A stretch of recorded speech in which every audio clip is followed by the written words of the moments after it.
Yakuza Komba.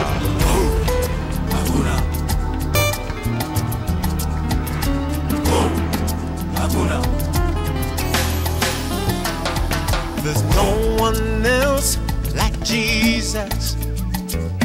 There's no one else like him. There's nobody. Kwenye karama namba ngapi? Namba 5 sasa. Amen.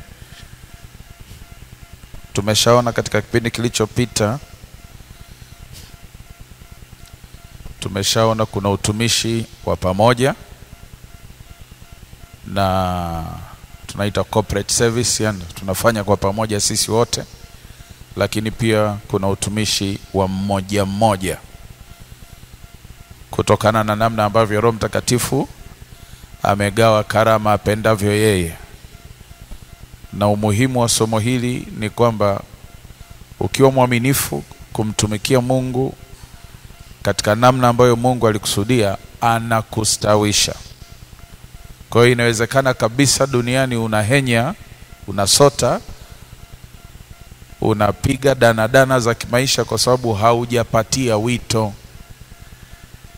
Lile tawi linalozaa matunda ndilo ambalo linahudumiwa, ndilo ambalo linamwagiliwa, ndilo ambalo linangolewa, ndilo ambalo linapuliziwa dawa. Kwa hiyo moja ya njia rahisi ya kuwa na maisha ya ustawi ni wewe kuchangamkia wito, huduma, kipawa ulichopewa, kiwe baraka kwenye kanisa, kiwe baraka kwenye jamii. Apewe sifa Yesu. Atukuzwe Yesu sana. Sawa. Wakorintho wa kwanza sura ya 4 inasema mtu na atuhesabu hivi kwamba sisi wote ni watumishi wa Kristo. Na Wakorintho wa kwanza 12 inasema kazi zote hizi huzifanya Roho huyo mmoja akimgawia kila mtu. Kwa hiyo hakuna mtu kwenye mwili wa Yesu au kwenye jamii aliyezaliwa ambaye hana karama au hana kipawa, hana uwezo fulani binafsi ambao anaufanya kirahisi zaidi kuliko sisi wengine. Kila mtu ana cha kwake. Amen. Hallelujah. Mungu alimwambia Yeremia, kabla hujaumbika tumboni mwa mama yako mimi nilishakutenga uwe nabii. Inawezekana na wewe ulitengwa kuwa mhasibu, au ulitengwa kuwa seremala, au ulitengwa kuwa mwalimu wa watoto, au ulitengwa kuwa fundi wa garage, au ulitengwa kuwa mfanyabiashara, au ulitengwa kuwa mkulima au mchungaji. Kwa hiyo kila mtu ana kitu Mungu kamtenga nacho, kamtenga kwa ajili ya hicho katika siku zake za kuishi duniani. Ukikijua ukajiweka hapo, nguvu yako, muda wako, gharama yako hapo, Mungu anakustawisha. Tulisoma Kumbukumbu la Torati 28:47-48, anasema nimekupa wingi wa vitu ili unitumikie kwa furaha. Nimekubariki kwa wingi wa vitu ili umtumikie Mungu kwa furaha. Kwa hiyo Mungu hataki umtumikie kwa taabu na dhiki, hata kama katika utumishi kuna taabu, lakini kuna support, kuna msaada wa Bwana. Kwa hiyo njia rahisi kabisa ya kuishi maisha ya ustawi duniani, maisha ya baraka, maisha ya ushindi duniani ni wewe kumtumikia Mungu. Maana tawi linalozaa matunda linahudumiwa ili lizidi kuzaa sana. Alafu tuliongea kuhusu ustawi wa jamii yote, kampuni, shirika, kanisa, chama, familia. Ni kama kila kipawa kitafanya sehemu yake. Na sehemu ya 3 ambayo ni ya muhimu kuliko zote ni urithi wa uzima wa milele. Kuna mtu alikosa mbingu si kwa sababu ya vazi bali kwa sababu ya kazi. Kuna mtu alikosa mbingu si kwa sababu ya utakatifu, alikuwa na tabia njema, shida yake ilikuwa utumishi. Kuna mtu alikosa mbingu si kwa sababu ya matendo yake bali kwa sababu ya matunda yake. Kwa hiyo kama uko serious na safari ya mbinguni, kipengele cha kumtumikia Mungu sio optional, sio cha uchaguzi, ni la cha lazima. Kazi ya kila mtu itapimwa. Tulisoma pia katika Ufunuo 22, Yesu anasema tazama naja upesi na ujira wangu uko mkononi kumlipa kila mtu. Sio mchungaji na mwinjilisti peke yake. kila mtu. Kazi ya kila mtu itapimwa na ubora wa kazi yako ndio utakaoamua milele yako. Amen. Kwa hiyo kama uko serious na safari ya mbinguni, kipengele cha utumishi hakina uchaguzi. Lazima umtumikie Mungu, lazima ujitafute, ujijue eneo lako wewe ambalo unaongozwa na Roho Mtakatifu kwamba hii ndio karama yako, ndio huduma yako. Fanya kwa bidii. Fanya kwa bidii. Apewe sifa Yesu. Sasa karama ni nini? Karama ni vifaa vya kutusaidia sisi wa huduma tano na sisi wa huduma za masaidiano, kila mtu afanye huduma yake ipasavyo. Ni vifaa vya kutusaidia tuweze kufanya kazi kwa ubora na kwa ufanisi. Tumeshaangalia karama 4 mpaka sasa. Apewe sifa Yesu. Sasa tunakwenda, jana tulimaliza karama ya unabii. Labda niseme kidogo, kuna tofauti ya karama ya unabii na huduma ya unabii. Kuna tofauti ya karama ya unabii na huduma ya unabii. Ukiangalia upande wa kushoto kabisa wa karatasi yako, na kila mtu aligawiwa hii aliyekuepo, kuna mitume, kuna manabii. Upande wa kushoto kabisa wa ubao. Lakini ukiangalia pale katikati kwenye zile orodha pale chini pale kwenye nyekundu, katikati pale kwenye nyekundu kuna karama ya unabii. Sasa tukiwa kwenye maombi kwa mfano, roho ya unabii inaweza ikamtembelea mmoja wetu afu tukapata ujumbe wa Mwenyezi Mungu wa hapo kwa hapo, labda maonyo, labda marekebisho, labda kutia moyo, labda taarifa ya mambo yajayo, labda maelekezo, nitengeni Paulo na Barnaba kwa mfano tulisoma jana, nitengeni huyu na huyu kwa kazi ile. Mungu anaweza kaingilia kati tusifanye makosa, akatuwahi, akatuma unabii tukiwa kwenye maombi, tukiwa kwenye ibada. Hiyo haimaanishi wewe ni nabii. Karama ya unabii inaweza kumtembelea yeyote hapa. Leo nitaongea zaidi kwa sababu unabii pamoja na aina za lugha ni vitu vinataka kufanana, namna fulani vinafanana, ila utaona utofauti wake. Lakini nabii kama nabii, ofisi ya nabii ni mtu ambaye hilo ndio eneo lake, sio kitu anatembelewa nacho mara moja. Mungu humtumia mara kwa mara kutoa taarifa kwa ajili ya taifa, kutoa taarifa kwa ajili ya kanisa, maelekezo, maonyo kwa ajili ya familia. Anaweza kuongea sio kwa kujitahidi yeye, anaongea kwa kuvuviwa au kwa kuonyeshwa. Nabii hajitahidi kuona, mara nyingi anapewa kuona. Kwa mfano siku ile Nabii Elia alikuwa anataka kuchukuliwa mbinguni, na watu walipewa hiyo taarifa kwamba leo Elia atachukuliwa. Na alikuwa anatembea na nabii enzi zile, alikuwa mdogo kabla Elia hajaondoka, alikuwa anaitwa Elisha. Na wanafunzi wa chuo cha manabii walimwambia leo bwana wako anatwaliwa. Kwa hiyo ni kitu kilijulikana. Elisha akaamua kumganda bosi au nabii, akamwambia nitakwenda na wewe popote unapoenda, sitaki kukuacha. Kwa hiyo wakaenda Gilgal, wakaenda Jericho. Anamwambia baki hapa, fanya hiki, fanya kazi. Hapana, mimi na wewe mpaka nione mwisho wako. Kabla Elia hajachukuliwa, alipokuwa kwenye ule uwanda, aliambiwa akae pale, atatwaliwa pale. Nabii Elia akamwambia nabii Elisha, omba lolote, unataka nini kutoka kwangu kabla sijaondoka? Elisha akasema natamani nipate roho yako mara 2, double portion of your prophetic anointing. Sasa wakati ule Elia anamtrain Elisha, anamfundisha Elisha kutembea kwenye hiyo karama. Akamwambia endapo utaniona nikiondoka, basi ujue umepewa. Kwa lugha nyingine, kama macho yako hayatapewa pazia ukaona mwanzo wangu wa kuondoka mpaka navyotokomea, basi ujue wewe ni nabii, kwa sababu nabii anaona. Lakini kama tutakuwa mimi na wewe tumesimama hapa, halafu ghafla ukaniona nimetoweka, ujue umenyimwa macho ya kinabii. Kwa hiyo wewe sio nabii. Hakuwa anamwambia kaza macho, usiniache hata kama anaenda toilet nisindikize kwa macho. Hapana, hakumaanisha hivyo. Alimaanisha endapo wewe ni nabii, kuona sio kitu utajitahidi. Mungu atakuonyesha mwanzo wangu mpaka ninavyotokomea.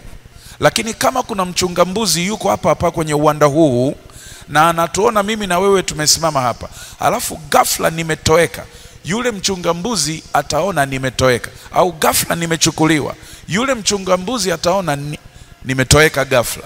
Lakini nabii ataona bado sijatoweka, ndio ninaanza kuondoka. Yule mchunga mbuzi atashangaa. Au kama kuna mama alikuja kuchota maji, wakati mimi nachukuliwa, yeye ataona nimetoweka, umebaki wewe peke yako. Maana macho yake yamepewa pazia, asione past the natural into the spiritual. Asione kuvuka mwilini kwenda rohoni, hawezi kuona. Hana hayo macho, hajaumbwa hivyo. Kwa hiyo mama mchota maji na kijana mchunga mbuzi wote wataona natoweka. Lakini kama wewe ni nabii, utaona ninavyoondoka mwanzo wangu mpaka ninavyotokomea. Sasa endapo utaiona hiyo hali iko kwako, unaona mwanzo mpaka mwisho wangu wa kutokomea, ujue umepewa unabii, maana una macho. Macho ni ishara, uwezo wa kuona rohoni ni ishara kwamba una huduma ya kinabii. Kwa hiyo manabii wana macho, manabii wana masikio ya kusikia kutoka rohoni na kutuletea ujumbe ili tusikosee. Nilikupa mifano kadhaa jana. Pamoja na kwamba kuna changamoto nyingi kwenye kutafsiri na kwenye kulea hizi karama za kinabii, tusiingie kwenye mtego ambao Paulo anasema kwenye Wakorinto, msizuie watu au msimzimishe Roho Mtakatifu kwa sababu ya changamoto zilizopo, bali tuzilee mpaka ziwe za faida kwenye kanisa. Twende karama ya aina za lugha. Hii nayo hii nayo imevuruga watu sana kwa kukosa mafundisho. Hii nayo imevuruga watu wengi sana kwenye vikundi vya maombi, kwenye fellowships, kwa kukosa mafundisho mazuri. Kuna kitu kinaitwa aina za lugha. Nisamee hapo nilisahau kubadilisha mistari. Hiyo mistari tumeshaitumia kwenye point iliyopita. Ngoja ni kurekebishie. Tutumie Matendo ya Mitume sura ya 2 mstari wa 1 hadi mstari wa 4. Naandika pia Matendo sura ya 10. Tutaangalia pia na Matendo sura ya 19.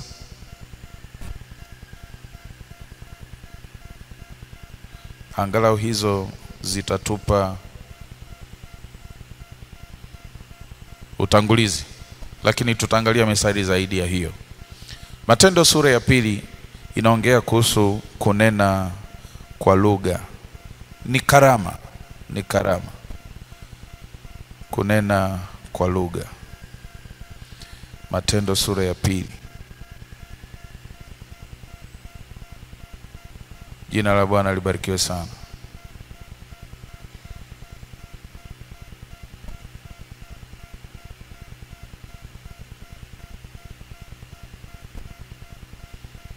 Nisaidieni kusoma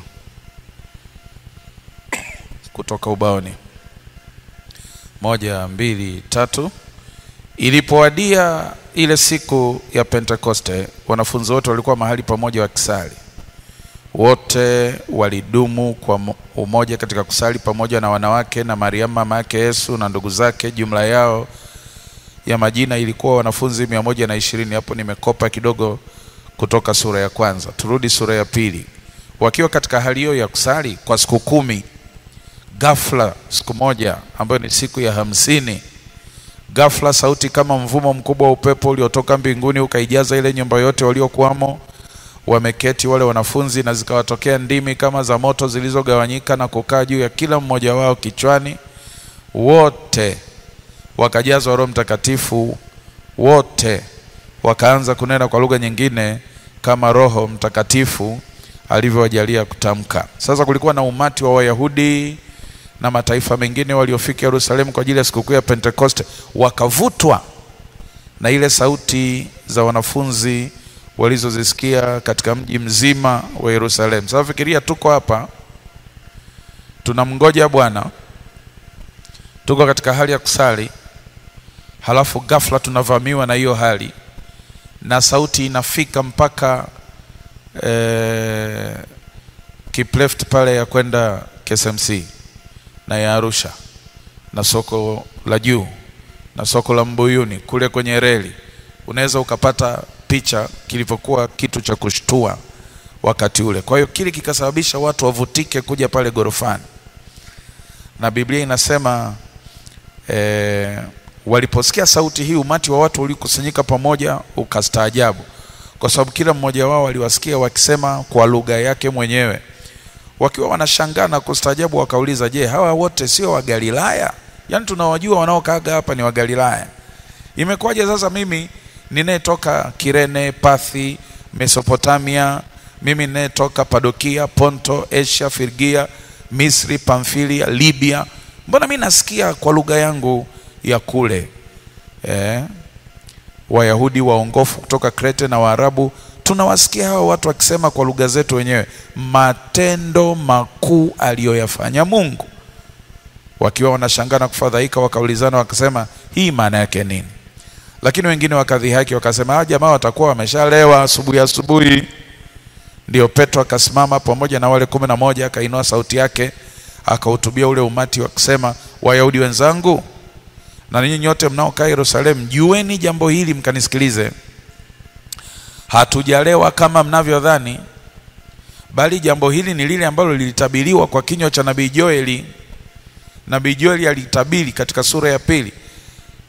Anasema, katika siku za mwisho asema Bwana, nitamimina Roho wangu juu ya wote wenye mwili. Hiki ni kitu cha ajabu sana, kwa sababu enzi zile Roho Mtakatifu aligawiwa aidha kwa nabii au kwa kuhani au kwa mfalme. Kulikuwa na upekee mtu kupewa Roho Mtakatifu, kulikuwa na upekee, halikuwa jambo la kila mtu. Sasa kusikia kwamba kuna nyakati zitakuja hiki kitu cha kipekee kitakuwa cha wote, it was an excitement. Lilikuwa ni jambo linasubiriwa kwa hamu sana, nyakati hizo zifike.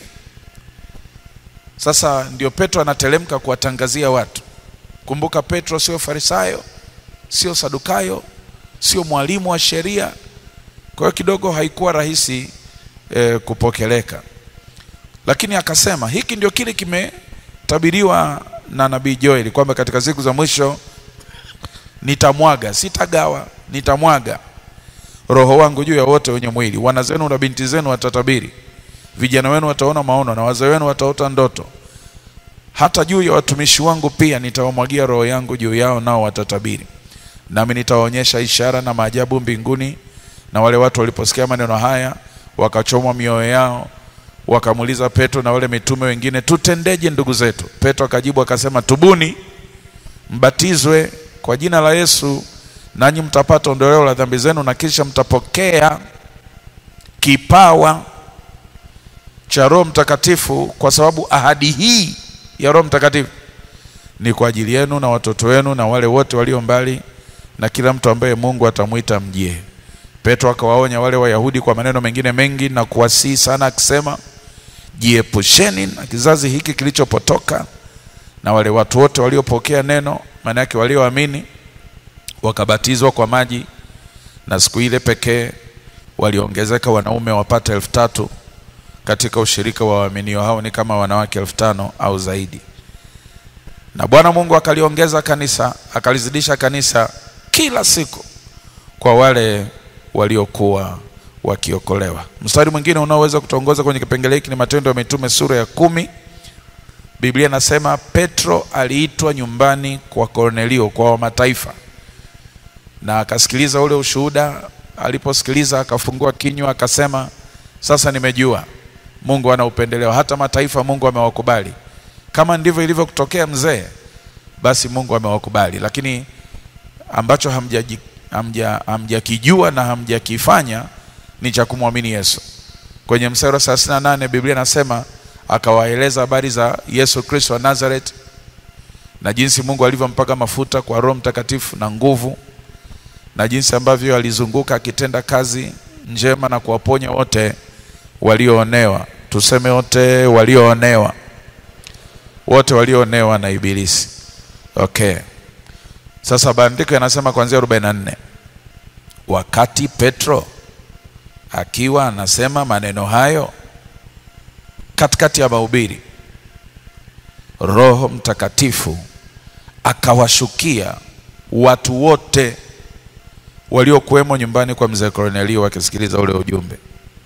Na wale waumini walioambatana na Petro kutoka Yerusalemu, waliokuwa wamekuja na Petro, walishangaa sana kuona kuwa kipawa cha Roho Mtakatifu kimemwagwa pia kwa Waruteli na Waanglikana na Wabaptisti.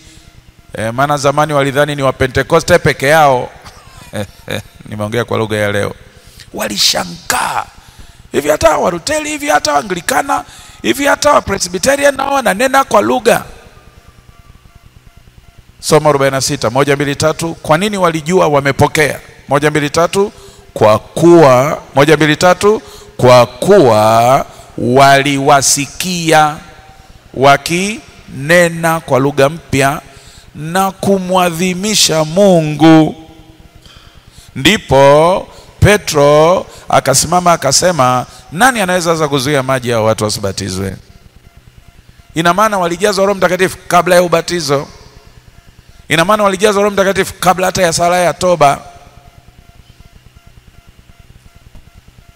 Huu ni mgongano wa kithiolojia. Wewe unaweza ukadhani Mungu hawezi kumjaza mtu mpaka amefuata sala ya toba.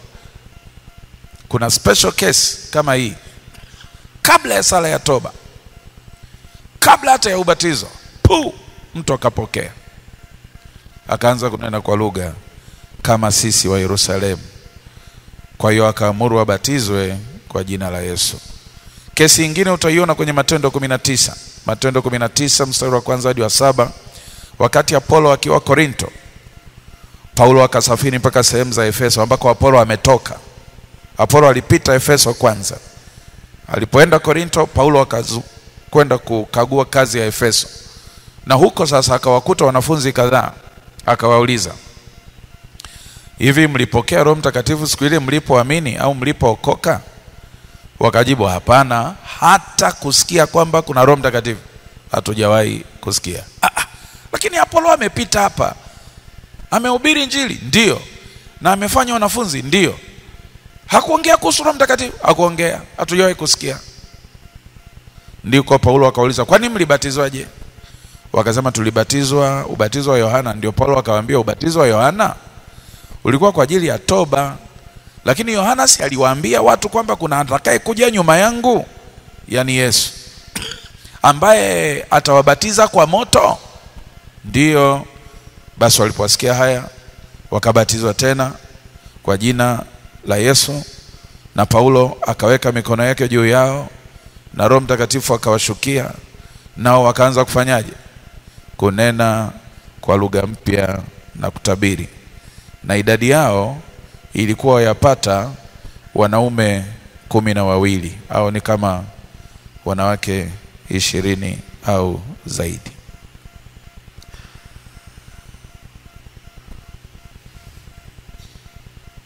Tumemaliza kusoma hiyo mistari mitatu. Sasa kwenye Wakorinto Paulo anauliza, je, wote wanatoa unabii? Jibu lake ni hapana. Je, wote wanafanya miujiza? Jibu lake ni hapana.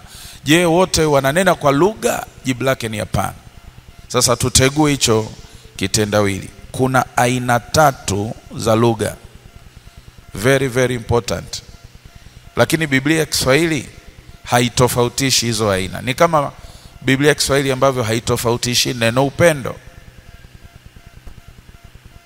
Kwa Kiswahili mtu akisema nakupenda, hana namna ya kutofautisha kupenda wewe, kupenda Sprite au Fanta, na kupenda paka au kupenda maua. Penda maua, kumpenda mpenzi, kumpenda mtoto, kupenda chakula, hatuna namna ya kutenganisha hizi penda. Tunachanganya kwenye msamiati mmoja, penda. Huu ni umaskini tu wa Kiswahili. Lakini Wayahudi wana 4. Waingereza wana 2, I love, I like. Lakini Wayahudi wana 4. Wana upendo agape, usio na masharti, upendo wa kimungu. Wana upendo storge, upendo wa kindugu, wa damu, kama vile baba alivyompokea mwana mpotevu. Ule upendo ni wa damu moja. Amen. Alafu kuna upendo wa kirafiki. Yesu akampenda Martha na Mariam na Lazaro, Yohana 11:5. Hiyo penda Martha, hiyo ni ya kirafiki, phileo. Au Jonathan akampenda sana Daudi, hiyo penda, hiyo ni phileo, ni friendship kind of love. Alafu kuna upendo eros, ambao ni upendo wa tamaa mbaya. Wanatheolojia wanaita tamaa mbaya, lakini mimi naita upendo wa tamaa. Sio mbaya. Kwa mfano mimi kumpenda mke wangu yule mtoto wa Kichaga, ile penda ile ni ya tamaa, yani lazima nimtamani. Na nimeruhusiwa kumtamani msichana mmoja tu duniani, huyo. Ile tamaa pale sio mbaya. Ni mbaya ikitoka nje ya mipaka hiyo. Lakini mimi kumpenda mke wangu kitamaa ndio sawa. Kwa lazima ifafanuliwe. Inakuwa mbaya inapotoka nje ya mipaka ya ndoa. Unaona sasa Wayahudi wana agape, storge, phileo na eros. Kiswahili hatuna. Kwa hiyo mtu akikwambia nakupenda inabidi umuulize kivipi? Kwa sababu ziko sura 4 za upendo. Sasa tatizo hilo la lugha limetukumba kwenye aina za kunena. Hatuna namna ya kuchambua nena ya kwanza, nena ya pili, nena ya 3. Lakini ukienda katika lugha ya asili ambayo imetumika kutengeneza Biblia yetu, the Greek, unaona kuna neno glossalia. Nimelipa rangi ya blue pale katikati. Hii ni aina ya lugha ambayo inatoka kwetu kwenda kwa Mungu. Utaiona kwenye Wakorintho wa kwanza, nimeweka pale juu. Wakorintho wa kwanza 14:2. Anasema anenaye kwa lugha hasemi na watu, anasema na Mungu mambo ya siri ya moyo wake. Kwa hiyo inaitwa lugha ya kimaombi. Unaweza ukaisindikiza pia unaweza ukaisindikiza pia na Warumi sura ya 8, nimeweka kule mwishoni. Warumi sura ya 8 26-27, kwamba tunapobeba ajenda zetu kimaombi, sisi hatujui kuomba sawa sawa. Roho Mtakatifu ndiye anayejua kutuombea ipasavyo sawa sawa na mapenzi ya Mungu, na anatuombea kwa kuugua kusikoweza kutamkwa ndani yetu. Lakini amen. Kwa hiyo ana present mahitaji yetu mbele za Baba kwa lugha ya mbinguni, ambayo Paulo anaita nijaponena kwa lugha za wanadamu na za malaika, inaitwa lugha ya malaika. Sasa Biblia ya King James inaita strange tongues. Strange maana yake za ajabu. sio za ulimwengu huu, ni strange, za ajabu, sio za kawaida. Usipoteze muda kujaribu kuzielewa, sio za kwetu, lakini ni karama inawekwa ndani ya mtu ili saa ya kusali aweze kupeleka haja zake mbele za Bwana kwa lugha ya mbinguni iliyo sahihi zaidi kuliko lugha ya kibinadamu. Na hiyo sasa ndio Paulo anasema kwenye Wakorintho wa kwanza 13 mstari wa kwanza na watatu, lugha za malaika. Na Marko 16 Yesu mwenyewe anasema kwenye Marko 16, mmoja ya ishara kwamba huyu ananiamini atanena kwa lugha mpya. Wakati kwenye Wakorintho Paulo anasema si kila mtu ananena kwa lugha mpya. Unaona hapa Yesu anasema kila aniaminiaye atanena kwa lugha mpya. Kwa hiyo nitakutofautishia sasa ili ujue changamoto ya umaskini wa lugha ya Kiswahili. Atukuzwe Yesu sana. Tunaenda pamoja.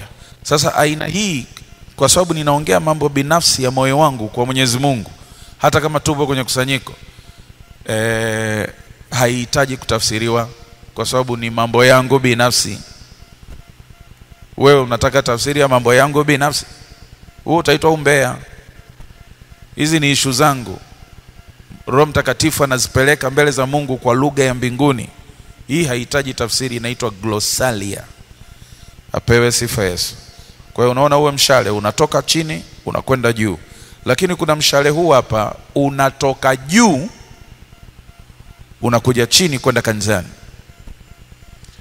Aina hii Wagiriki wanaita xenoglossalia. Ni tofauti na ile ya kwanza ya glossalia, inaitwa xenoglossalia, ambayo inatoka juu kuja kanisani. Hii sasa, hii ndiyo inahitaji tafsiri. Hii sio kila mtu ananena. Ile ya kwanza kila mtu anaweza kunena, na nimekusomea mistari ambayo neno limejirudia, wote wakanena, wote wakanena, wote wakanena. Ni ile lugha ya kwanza ambayo inaitwa intercessory tongue, lugha ya kimaombi. Hii hapa inaitwa prophetic tongue, lugha ya kinabii, ambayo mtu anaweza akanena either anajua au hajui, analeta ujumbe kanisani. Sasa kama vile kulivyo na karama, wengine ni intercessors, ni waombaji. Kama kulivyo na karama, wengine ni waimbaji, na tunawajua wanakaga hapa. Kuna baadhi ya makanisa ambayo karama hizi wamezipa nafasi. Wenye karama hii ya kinabii na wao pia wana nafasi zao kanisani.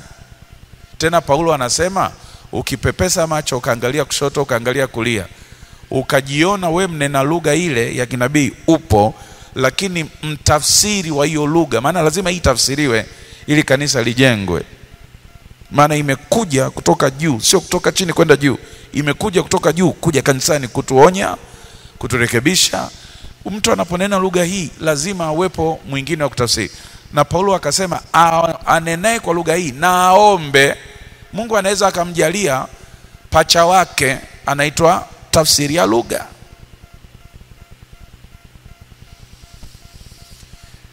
Kuna pacha wa huyu anaitwa kutafsiri lugha.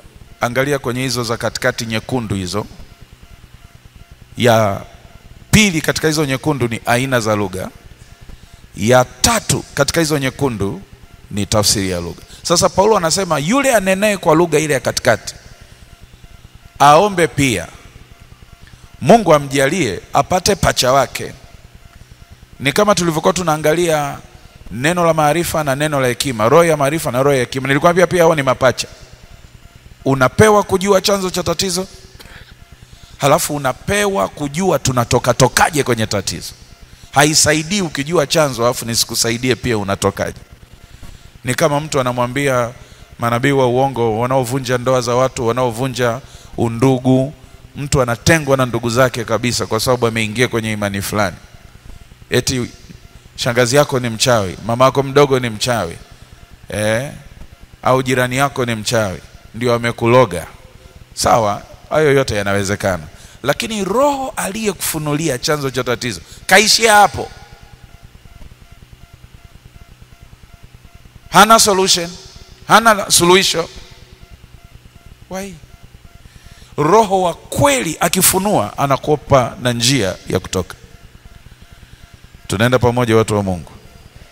Sawa. Kwa hiyo nilikwambia karama ya unabii pointi ya 4 na aina za lugha pointi ya 5, kuna vitu vinafanana mle ndani kwa sababu hii ya lugha ya pili inaitwa xenoglossalia. Sasa ukiwa na hii lugha haimaanishi wewe ni nabii. Hii ni karama, sio ofisi ya nabii. Nilikwambia ofisi ni huduma, karama ni kifaa ndani ya ofisi. Kwa hiyo Mungu anaweza akamwambukiza mtu yoyote anapotaka kuleta ujumbe kanisani, akatembelewa na hii roho, akaazimwa na roho ya aina za lugha, tukapata ujumbe. Lakini kuna watu wamekuwa wakitumiwa mara kwa mara na aina hiyo kwenye vikundi vya maombi, kwenye faraga, tukiwa kwenye maombi, tukiwa kwenye kuabudu, unaona roho ya unabii inapita na Mungu anatupa maonyo au anatutia moyo au anatupa maelekezo na kadhalika. Sasa mtu akinena kwa lugha hii halafu tusipate tafsiri, haisaidii. Kwa hiyo Paulo anasema wewe ambaye unajijua, mara nyingi roho Mungu amekuwa akikutumia kwenye aina hii ya lugha ya kinabii, prophetic tongue. Lakini siku hiyo ukapepesa macho kwenye kusanyiko, ukamuona aliyejaliwaga kutafsiri siku hiyo hajaja, usinene, nyamaza. Ina maana you have control. Una uwezo kabisa wa kujidhibiti. Karama haimaanishi kuto kujidhibiti. Si kweli. Ndio maana unahitaji kufunzwa, kupewa coaching hata kama unayo. Dada mmoja tukionaye kwenye maombi alikuwa mara nyingi ikimtelemkia anaanguka na kuanguka na anapiga kelele mpaka majirani wote wanasikia. Badala ya kuizima, kiongozi wa fellowship alikuwa na hekima ya kumfundisha na kumwelekeza, hata kama yeye hana hiyo karama, lakini akawa anamuelekeza na mfundisha mpaka yule dada alikuja kuweza kujidhibiti, kujicontrol. Siku hizi tukikaa naye kwenye maombi, ana uwezo wa kutulia na kupokea ujumbe bila hata kufungua sauti, na tukamaliza maombi na akanyosha kidole na mwenyekiti akasema unasemaje, halafu akasema na nina ujumbe wa Mungu kwa kanisa. Halafu akaambia njoo chukue mic. Unaona sasa amekuwa na control. Lakini mwanzoni pale inakujaga na pressure, saa zingine sarakasi zinakuwa nyingi. Ule ni uchanga. Saa zingine unadhani ukipiga sana kelele na kupiga mateke draw attention watu wakusikilize. Sawa, watu watakusikiliza, lakini huo ni utoto. Tunaweza kukusikiliza bila mateke. Amen. Kwa hiyo unaona Paulo anasema kama una karama ya namna hii na unamuona mtafsiri wako aliyezoea pia kutafsiri hayupo, ina maana anajulikana, basi huyo mtu ana uwezo wa kutafsiri. Kwenye baadhi ya makusanyiko ambayo wamezipa nafasi hizi karama, wanawafahamu kwamba huyu amejaliwa kuimba, huyu amejaliwa kuhubiri, huyu amejaliwa maombezi ya wagonjwa, huyu amejaliwa aina za lugha, yule amejaliwa kututafsiria. Tunakuaga kwenye maombi za zingine unasikia ratetete riasete, alafu unasikia upande huu asema Bwana, jiosheni, jitakaseni, mavazi yenu yawe safi, Bwana yu karibu. Lakini tata ilitokea huku, alafu tafsiri ikatokea upande huu. Inawezekana. Lakini Paulo anasema itakuwa vizuri zaidi ikitokea upande mmoja, unene kwa lugha hiyo na uitafsiri wewe, ili huyu ikitokea siku moja hayupo kwenye kusanyiko tusikose message. Kwa hiyo unaweza ukaomba, ukadai, ukapewa pacha wake. Jamani, tumeelewana mpaka hapo? Okay. Na hiyo ndio mistari yake. Inatofautisha ile lugha ya kwanza na hii lugha ya pili.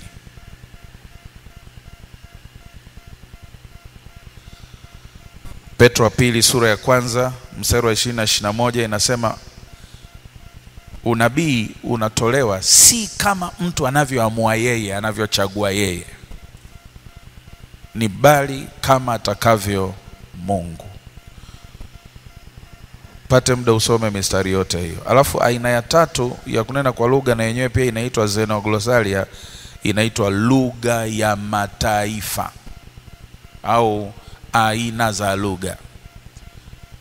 Hii ni mtu ananena kwa lugha hafu hajijui, lakini ananena Kisandawe, ananena Kihindi, ananena Kichina, ananena Kikerewe na sio Mkerewe. Kwa mfano, kuna mama mmoja alikuwa anasafiri kwenda Marekani, akashuka Ujerumani, nadhani Ujerumani, na akaambiwa ndege yako ni masaa 4 ya kuunganisha, masaa 4 baadaye. Kwa hiyo akagonga visa, akatoka nje, akanyosha miguu, akaingia hadi mjini, akaingia kwenye cathedral. Kuna kanisa moja halifungwi, watu wanapishana mlangoni pale wanaenda kusali. Kwa hiyo naye akaingia pale, akapiga magoti, akaanza kumshukuru Mungu na kuombea safari yake. Wakati anasali anamshukuru Mungu, hakujua kwamba sauti yake imeenda juu, hakujua. Alivyoshukiwa na uvuvio, hakujua. Lakini kumbe kasauti kake kakaenda juu sana na watu wengi wakawa wanasikia. Nyuma yake kama benchi 4 hivi alikuwepo mtu kutoka Yugoslavia, anaongea Kikroatia. Akamsalimia. Wakati huyu mama amemaliza kuomba, ametoka nje, anataka kuondoka, huyu kaka akamkimbilia, akamsalimia Kikroatia, akasema msikuelewi. Akasema unielewi? Ulipokuwa pale unaomba, umeomba Kikroatia? Akasema hapana, umenichanganya. Akasema hapana, nimefungua macho nimekuona. Nikasema huyu atakuwa ndugu yangu, mimi natoka Yugoslavia. Akasema hapana. Akasema mimi natoka nchi fulani naenda Marekani, nilikuwa naombea issue zangu. Akasema hapana mama, umetaja mitaa ya kwetu. Piga picha huko Ujerumani au Uingereza au China, umepiga magoti kanisani, unamsikia mtu anaomba anasema Kiboroloni. Anaomba anasema pasua. Si lazima ukamsalimie baadaye.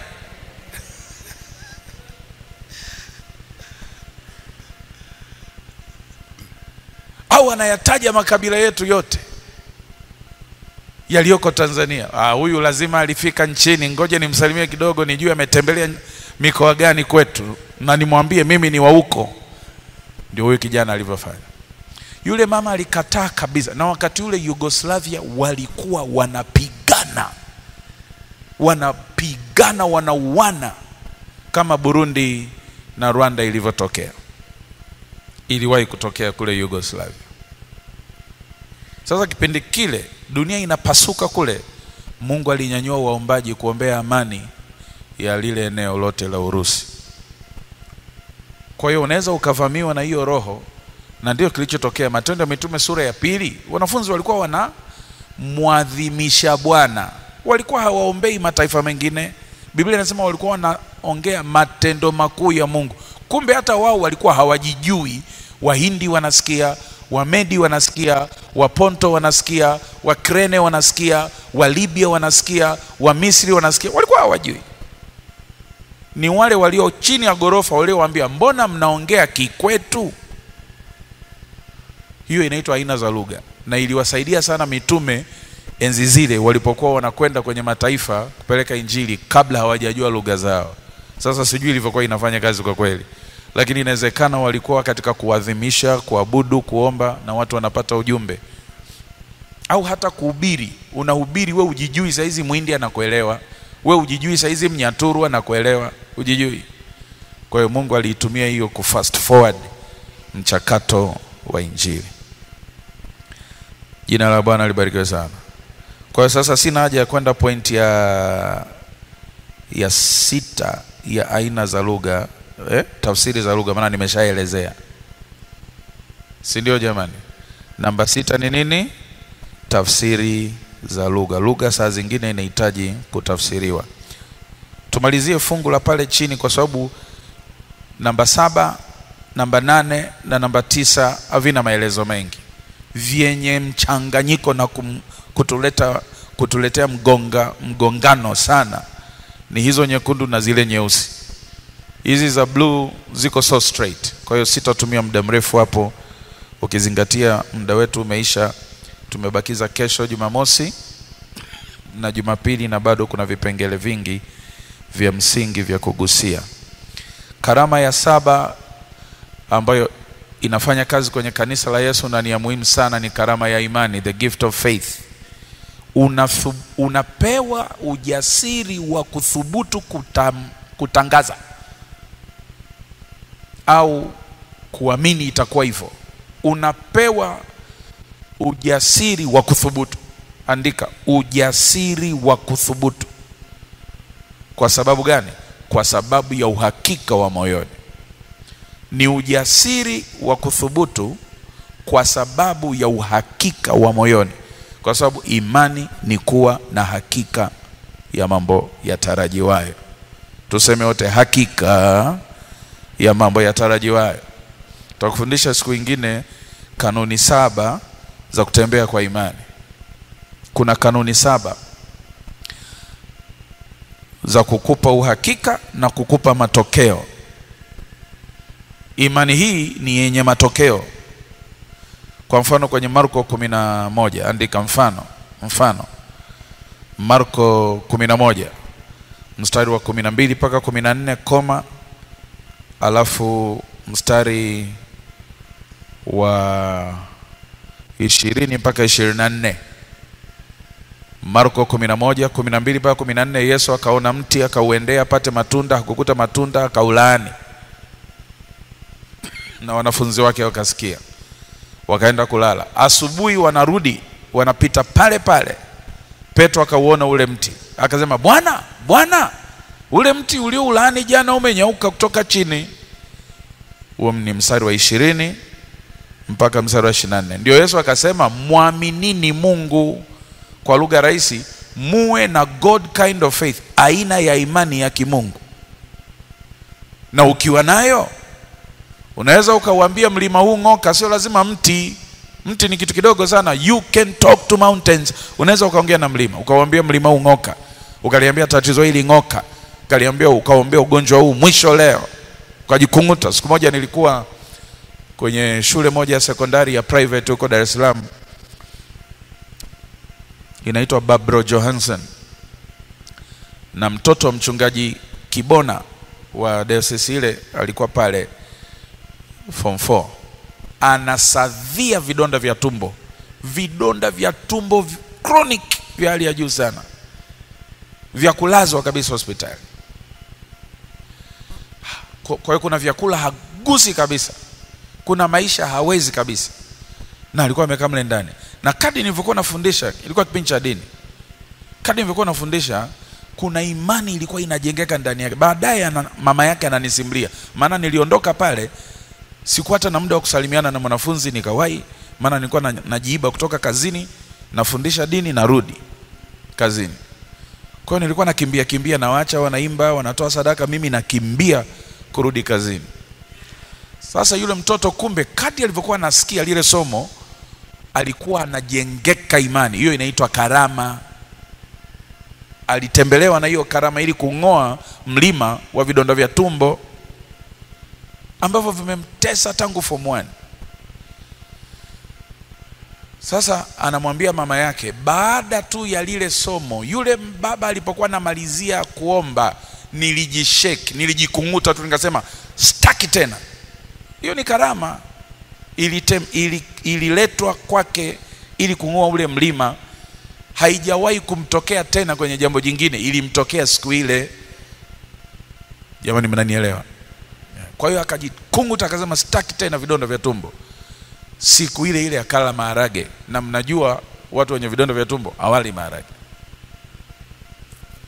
Kwa imani, akiwa na imani ni nini? Tumesema karama ya imani ni nini? Soma. Uthubutu wa kufanya jambo au wa kutangaza jambo kwa sababu ya nini? Ya hakika iliyokutembelea moyoni mwako.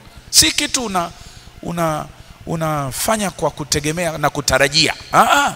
Ni kitu yani kinakuvamia, unajua kwamba ndivyo kinavyokwenda kuwa. Na mara nyingi ukimaliza kutamka, wewe mwenyewe unajishtukia baadaye. Sasa ile roho, ule uvuvio ukikuacha, unaanza kujishtukia, hivi ni mimi nimesema vile kweli? Siku moja mchungaji Mastai kule Kimara alimwombea mama mmoja ibadani. Nilikuwepo benchi ya mbele kabisa. Alimwombea mama mmoja wa Kiislamu kwa sababu ujauzito wake ulikuwa unatoka, kila kishika mimba inaporomoka, kila kishika mimba inafyatuka. Kwa hiyo akaambiwa nenda Kimara. Kwa hiyo akaja pale Kimara. Mchungaji akamsikiliza mbele ya watu wote, kampa maiki, anaelezea ambavyo amepoteza ujauzito mwingi, amekata tamaa, ndugu wanamtenga na kadhalika, wanamsema vibaya. Kwa hiyo akakimbilia pale. Mchungaji alipomsikiliza akamnyang'anya maiki. Halafu akawaambia watu, namuombea saa hizi mimba hii aliyoshika saa hii ikitoka, wazee wa kanisa mnisindikize kwa baba askofu, narudisha joho, narudisha kola.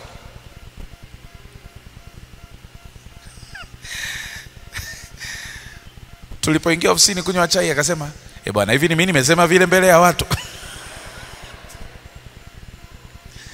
Kwa sababu ni anointing inakuja at a specific time kukuvusha kwenye lile tatizo au kumvusha mtu. Ukitoka tu kwenye lile tukio, ubinadamu wako unarudi. Unaanza kuwaza, hivi itakuwaje? Kwa hiyo unatembelewa na ujasiri. Ujue ni Roho Mtakatifu anakupa kuthubutu kusiko kwa kawaida. Hicho sio kitu unaamua wewe. Sasa ngoja nifanye sasa. Sio kazi yako, utaaibika. Unapata utembeleo. Sasa fikiria, mimi niko nafundisha dini katikati wanafunzi, hata sikumwombea mtu siku hiyo, maana nilifanya mara kadhaa, kwa hiyo nilikuwa kwenye mfululizo wa somo fulani. Lakini yule dada kikamtembelea yeye, inaitwa karama ya imani. Akajikunguta akasema sitaki tena, na akaenda jikoni kula maharage.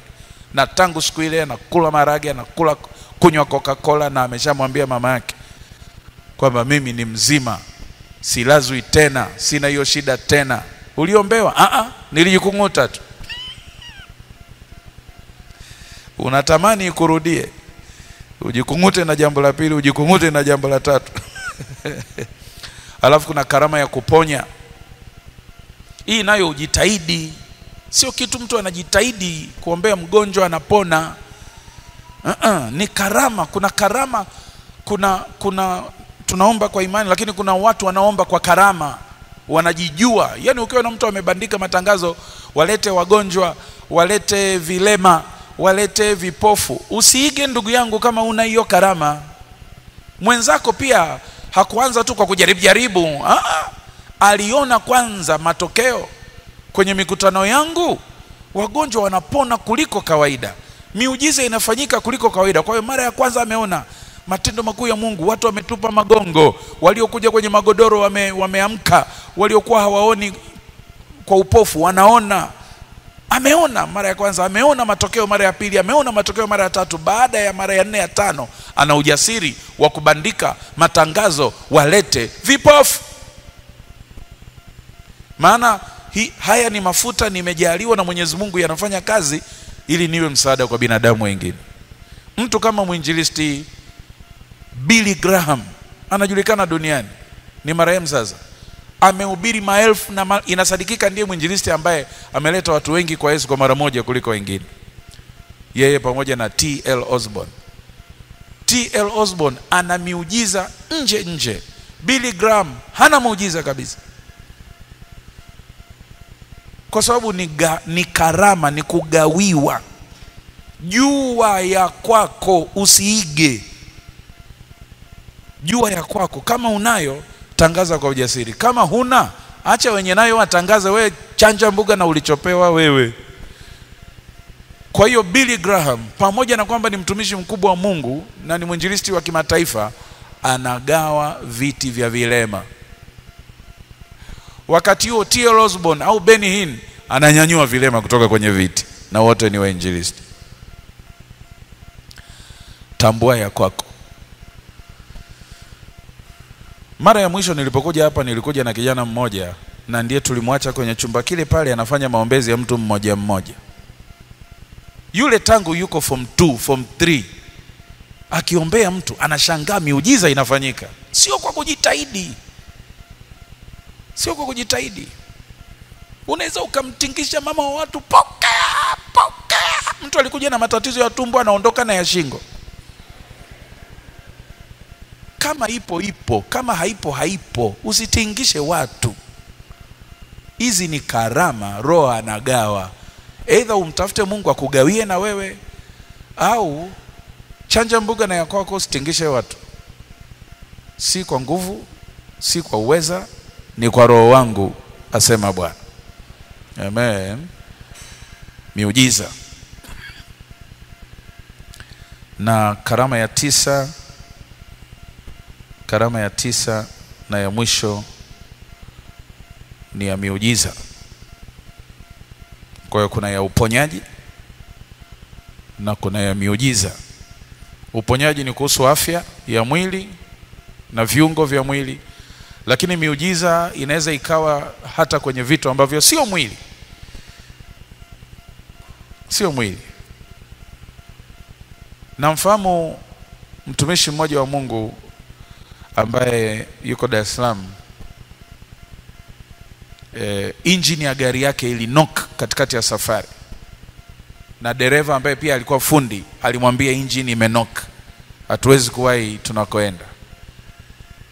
Yule baba aliegemea bonnet ya gari, engine ikawaka. Hiyo inaitwa miujiza. Nilisoma habari za mchungaji mmoja kule India ambaye alikuwa anaandika kitabu usiku, na kulikuwa na shida ya mafuta ya taa, na asubuhi anachakarika na mambo ya kanisani, usiku anatulia anaandika kitabu. Sasa kulikuwa na shida ya mafuta ya taa, na huyu baba ilikuwa lazima aandike kile kitabu ndani ya juma lile. Kwa hiyo akawa anaandika usiku, alafu akijua kabisa hii koroboi ndio imeishiwa mafuta, kesho sijui nitaandikia nini, akaona kanasinzia kale kautambi. Nyiwa mwaka 2000 mnajua koroboi kweli? Akaona kautambi kale kanasinzia. Maana inawezekana saizi hawanielewi ninavyoongea. Wao wanajua taa za kuchaji. Kautambi kanasinzia, akasema lo, project ndio imeishia hapa. Akainama kama amechoka vile. Akiwa ameinama kwenye meza akaambiwa moyoni, washa, amkaandika. Kama wazo vile. Kaangalia. Anajua kwenye koroboi amna mafuta, utambi umekauka. Akawasha. Kakasinzia, afu kakanyanyuka, kakasimama.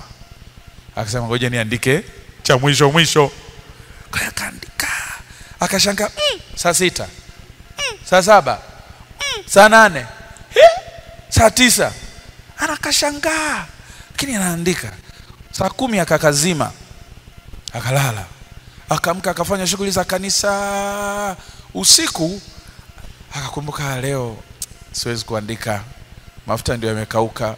Aliikagua koroboi, aliona imekauka, utambi ni mkavu kabisa, hakuthubutu. Lakini akiwa amejilaza kitandani akasikia moyoni, washa, andika. Ngoja nijaribu kama jana, bahati yangu. Akakawasha. Kakaungua kabisa, kakaungua. Alafu kakasimama, akasema ngoja niandike cha mwisho. Akaandika haraka. Saa 6, saa 7, saa 8, mpaka saa 10. Akashangaa. Akakazima. Akalala. Kesho yake akakaa mezani sasa. Anasubiri aone kama itamjia tena. Ikamjia. Ujasiri wa kuthubutu kwa sababu ya hakika ya moyoni. Akakawasha tena. Aliandika siku 10. Mchana anakakagua kakavu. Siku ya 10 akakawasha, akakaangalia kakawaka. Akataka kufungua wakati kanawaka aone. Akaambiwa, we, tusiingiliane chumbani, wewe unachotaka nini? au unaeleweshaje lile jambo la mama wa Sarepta aliyempokea Elia akasema nimebakiza kikoroboi kimoja cha mafuta na unga kidogo tu, akaambiwa fanya kwanza kwangu, usikose kuniona mimi sio omba, mimi nimeshiba hapa mikate na nyama, wewe ndio una njaa, nenda kapike cha mwisho, lakini mpakuo ule wa kwanza nipakulie niliyeshiba. Leo tunaita unfair. Sio sawa, sio haki. Lakini ndio umeambiwa ukitii utakula mema ya nchi. Yule mama akatia, akapakua cha kwanza akampa Elia. Biblia inasema chupa ya mafuta haikukauka mpaka ile njaa ilipoisha. Yani kila mara yule mama akimimina mafuta yalikuwa yanatoka. Hana maelezo. Sasa chupa za zamani sio glass, kwa hiyo ulikuwa uwezi kuona, lakini tunachojua kila alipoinamisha mafuta yalitoka. Au yule mama mwingine alimkimbilia Elisha akasema marehemu mume wangu amekufa, ameniachia madeni. Elisha akasema una nini nyumbani? Akasema na chupa ya mafuta. Akasema kakope vyombo. Yule mama akaenda akakopa vyombo vikajaa sebleni, chupa kreti. Elisha akamwambia katika jina la Bwana mimina. Chupa moja robo ikajaza kreti 42. Tafikiri nilikuwepo. Lakini Biblia inasema mafuta yalikatika si kwa sababu yameisha, mafuta yalikatika kwa sababu vyombo vimeisha. Angeleta vyombo zaidi mafuta yangeendelea kutoka. Use your physics and chemistry, explain. Si umesoma? Tuseme wote matendo ya miujiza yako yaliandikwa kwenye Biblia, yako tunayokutana nayo hata leo. Tukiwapa microphone hata nyie mna vitu vingi vya kueleza kuhusu miujiza. Kule Dar es Salaam kuna mama mmoja anafanya kazi Umoja wa Mataifa afya, daktari bingwa wa macho, mzee wa kanisa Kiluvia. Mume wake alikuwa anatelemsha ng'ombe kwenye gari.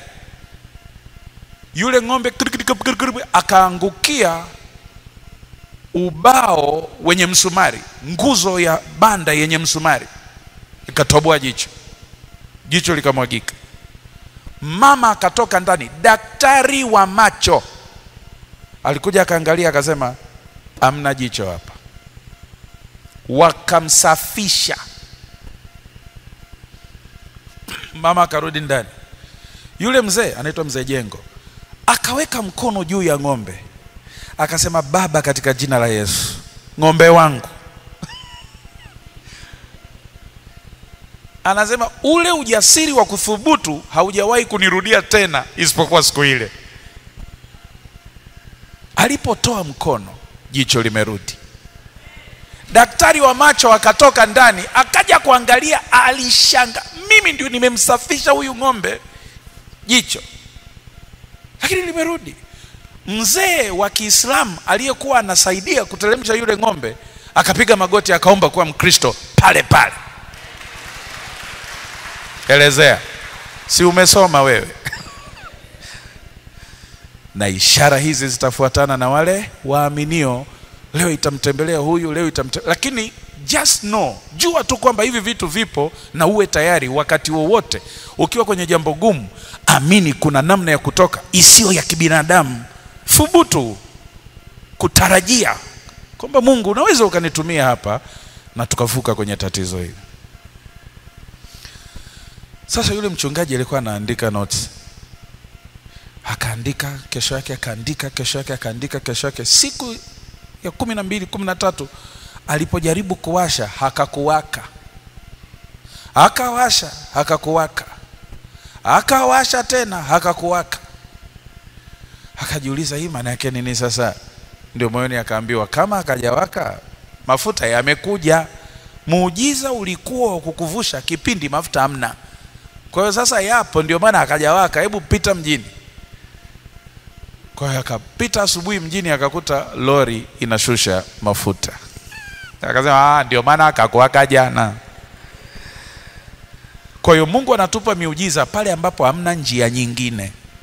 Sasa tuna wapendwa ambao njia nyingine zipo, hawataki kuzipitia, wanataka miujiza. Miujiza sio maisha yetu, ni dharura. Amen, ni dharura. Katika hali ya kawaida tumia akili, fanya kazi, utapata matokeo. Katika hali isiyo ya kawaida muujiza unaweza ukakutembelea. Lakini sisi wahubiri tulivyozoea kuwapaka mafuta, tulivyozoea kuwapamba kwa maneno, namna ya kupokea muujiza wako, namna ya kutunza muujiza wako, namna ya kutembea kwenye. Kwa hiyo akili za watoto wa Mungu wengi zimekaa kimiujiza, yani zina matege, zimekaa kimiujiza. Watu hawaishi tena kwa kufuata kanuni, wanataka miracles. Miracles sio kawaida, ni extraordinary, ni sio kawaida, ni dharura. Mungu hakutuumba tuishi kwa miujiza, Mungu alituumba tuishi kwa kanuni. Fikiria Adam na Eva katika utakatifu ndani ya bustani ya Eden walitakiwa kulima. Kwa nini wao ndio wasiishi kimiujiza? Ndani ya Edeni Mungu akamfanya mtu kwa sura na mfano wake, akamweka katika bustani ili ailime. Kwa nini Adam asingeishi kimiujiza katikati ya Eden wakati dunia haina dhambi? Bado katika utakatifu ule na utukufu ule alitakiwa kupiga jembe ili yale. Sasa wewe nje ya Eden ndio unataka uishi kwenye muujiza, mwenzako ndani ya Eden alikuwa analima. Wewe shika jembe ukalime katika jina la Yesu, kafanya kazi. Ndio kawaida yetu. Miujiza ni dharura.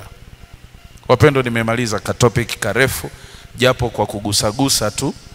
Sasa kesho tutaendelea na unajuaje hii ni karama yangu? Unajuaje hapa nimekosea? Unajuaje hapa nimepatia? Usije ukalima kihamba cha mtu mwingine wakati kihamba chako kina magugu na Bwana yu karibu. Unaweza ukakosa mbingu kwa sababu hiyo, kwa kutokufanya uliotakiwa kufanya. Shika sadaka, tumshukuru Bwana. Simama juu. Jumapili tutakuwa na sadaka ya shukrani kama mlivyosikia, na tunaziombea bahasha hizi. Chukua bahasha hii, muombe Mungu akuongoze sadaka ya kutoa. Tusimalize kongamano hili na deni. Gharama za kazi ya Mungu ni nyingi sana. Amen. Apewe sifa Yesu. Gharama za kazi ya Bwana ni nyingi. Injili ni bure, lakini kuipeleka injili ya bure ni expensive. Ni expensive. Jana nilisema wale mnaotumia email au mnaotumia WhatsApp nitawarushia hizi notes. Kuna vitu vingi sijakufundisha, lakini kwa utangulizi ulioupata unaweza ukaelewa mwenyewe hata ukisoma. Ninaandaa kitabu, lakini tunaposubiri kitabu, hebu nisalimie kwenye WhatsApp kwa hiyo namba. Hii ni namba tofauti na ile ya wakati ule. Ile wakati ule ilishajana, ilishalemewa sana. Kwa hiyo tumefungua ya pili kwa ajili ya WhatsApp pekee. Usiipige namba hii, hakuna atakayepokea, wala usitume message ya kawaida. Usitume message ya kawaida, ni WhatsApp peke yake. Kwa hiyo lazima uwe na bando. Ingia kwenye WhatsApp, ukishaisave utaipata baada ya dakika kidogo kwenye WhatsApp. Andika tu karama na vipawa au karama na huduma. Ukiandika tu karama na huduma nitajua somo la kukurushia. Ni bure. Ni bure kabisa. Nataka udownload, sambaza kwa ndugu, jamaa na marafiki, ili kila mtu amtumikie Mungu kwa bidii kabla Yesu hajarudi. Moja ya tiketi kurithi uzima wa milele ni utumishi wako. Sio utakatifu peke yake. Ni utakatifu na nini? Utumishi. Ni matendo na nini? Matunda. Ni vazi na nini? Na kazi. Amen. Basi utanisalimia kwenye WhatsApp. Usiende Facebook. Usiende Facebook, kuna changamoto bado haijatengemaa. Kuna tapeli anatumia jina langu na picha zangu kutapeli watu. Kwa hiyo polisi wametuambia tupige kelele. Tulifunga ile account mara ya kwanza, akafungua tena. Sijajua saizi amepata watu wangapi, lakini mimi account yangu ya Facebook tayari imejaa kabisa 5,000. 5,000 ndio maximum. Yeye nafikiri alikuwa na 2000 hivi. Kwa hiyo ukiona mtu ana 2000 na anaitwa Mgisa, tayari umeshajua huyo ni fake. Kwa hiyo ametapeli watu wengi tayari, kwa sababu unajua wahubiri tunaaminika. Kwa hiyo kuna mikutano feki, kuna pikipiki za misaada feki, kuna safari za Israeli feki, kuna makongamano ya uchumi feki, na watu wameibiwa. Kwa bado tunalishughulikia kipolisi, lakini Instagram bado iko safi na YouTube bado iko safi. Ukiingia YouTube, kipindi cha jana tumeshakipandisha, cha juzi, cha siku ya kwanza. Kwa hiyo copy zile link, wasambazie ndugu jamaa na marafiki. Ujumbe huu ni wa muhimu sana kwa kila aaminie. Amen. Kila aaminie, ili mradi atasimama mbele za kiti cha enzi. Kazi ni kipengele kitapimwa, sio tu vazi. Utumishi ni kipengele kitapimwa, si tu utakatifu. Matunda ni kipengele kitapimwa na kitaamua uambiwe vema mtumwa mwema au uambiwe mtumwa mzembe mlegevu, toka nje. Isiwe hivyo kwako na kwangu katika jina la Yesu. Sawa, kwa hiyo mtolee Bwana sadaka nzuri. Mwambie Bwana Yesu, nimesikia, nimeelewa, niko tayari kupokea. Ninaachilia sadaka hii niweze kujua wito wangu. Ninaachilia sadaka hii karama yangu ichipuke. Ninaachilia sadaka hii nipate msaada kwenye maisha yangu ya kila siku. Hii bahasha ni kwa ajili ya sadaka ya Jumapili, sio kesho. Amen. Kwa hiyo utakapoleta sadaka leo utapokea na bahasha.